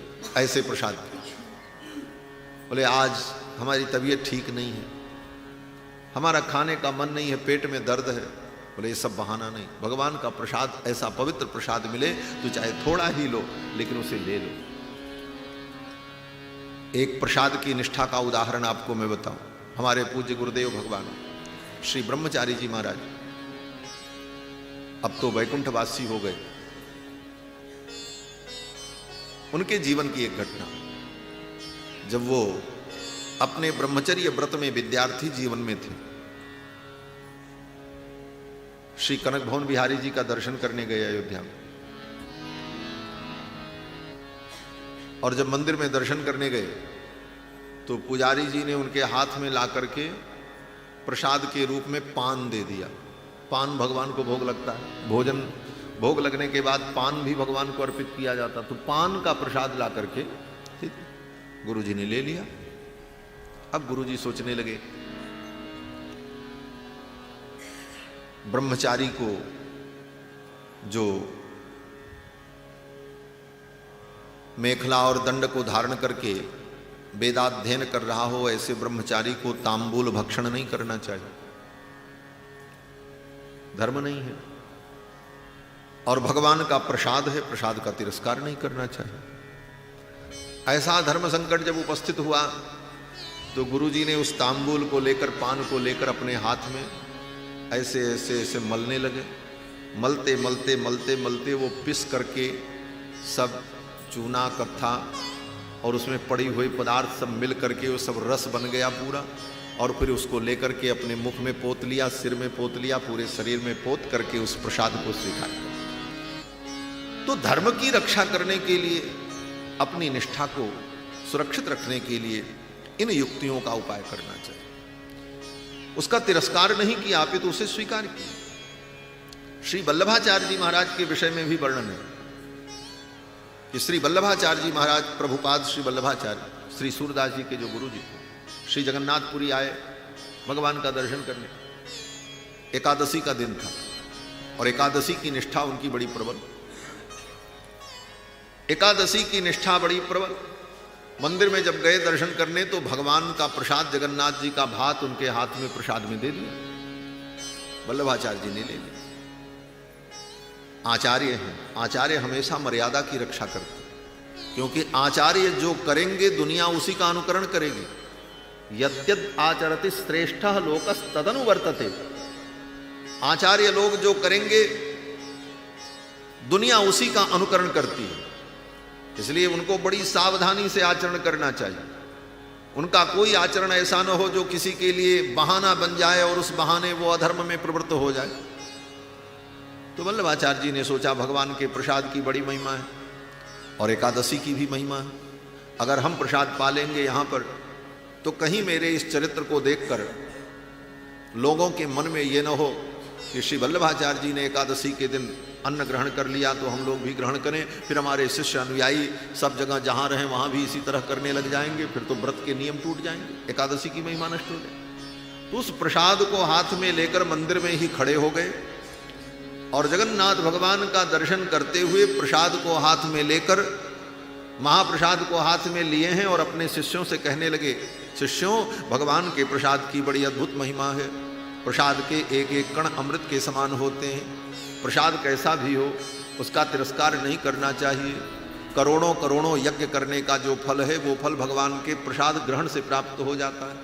अश्वमेध सहस्राणी वाजपेय शतानि च तत्फलम समवाप्नोति सकृत नैवेद्य भक्षणे। भगवान का नैवेद्य ग्रहण करे तो अश्वमेध यज्ञ से भी कई गुना ज़्यादा फल होता है। ये सब कहते हुए पूरी रात भगवान के प्रसाद की महिमा पर प्रवचन ही करते रह गए और प्रसाद लिए रहे। और जब सवेरा हुआ, एकादशी की तिथि पूरी हो गई, तब अपने सभी भक्तों को प्रसाद दिया और स्वयं प्रसाद ग्रहण किया। एकादशी की भी महिमा रह गई और भगवान के प्रसाद की भी महिमा रह गई।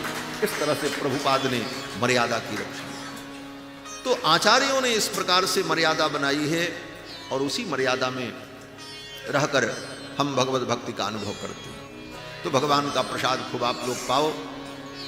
श्री नाभादास जी महाराज ने जगन्नाथपुरी के इन परम भक्त राजा की कथा सुनाई। आगे एक भक्त की कथा इसी छप्पे छंद में वर्णन करते हैं। बड़ी सुंदर भक्ता भगवान की कर्माबाई, जिसका नाम आपने सुना हो। कर्माबाई भगवान की परम भक्ता थी। कर्माबाई की खिचड़ी खाने के लिए भगवान कर्माबाई की कुटिया में रोज जगन्नाथ भगवान जाते थे। इसी जगन्नाथपुरी में वो रहते थे। भगवान को खिचड़ी का भोग लगाती थी। बोले जहां 56 भोग लगता है वहां कर्मा की खिचड़ी का क्या महत्व। जहां इतने व्यंजन भोग लगे, कर्मा की खिचड़ी उसमें किस खेत की मूली। लेकिन भक्त का प्रेम, और प्रेम कैसा था। बोले कर्माबाई की कथा को नाभादास जी ने अपने छप्पे छंद में केवल एक पंक्ति में कहा है। 56 भोग ते पहल खींच कर्मा को भावे। 56 भोग ते पहल खींच कर्मा को भावे। अरे 56 भोग ते पहल खींच कर्मा को भावे। 56 भोग ते पहल खींच कर्मा को भावे। बस श्री नाभादास जी ने कर्माबाई का चरित्र इतना ही लिखा है, एक पंक्ति। 56 भोग ते पहल खींच कर्मा को भावे। 56 भोग से पहले भगवान को कर्माबाई की खिचड़ी का भोग आज भी लगता है। जगन्नाथ भगवान 56 भोग लगता है, लेकिन 56 भोग के पहले खिचड़ी का भोग लगता है और उस खिचड़ी के भोग का नाम है कर्माबाई की खिचड़ी। और भगवान को अत्यंत प्रिय है। ये कर्माबाई की खिचड़ी भगवान को क्यों प्रिय है? प्रियादास जी इस कथा का अपनी टीका में विस्तार करते हैं कि कर्मा नाम की एक बाई थी, जाटनी थी, और यहीं जगन्नाथपुरी में रहकर भगवान का भजन करती थी। होती एक बाई ताको कर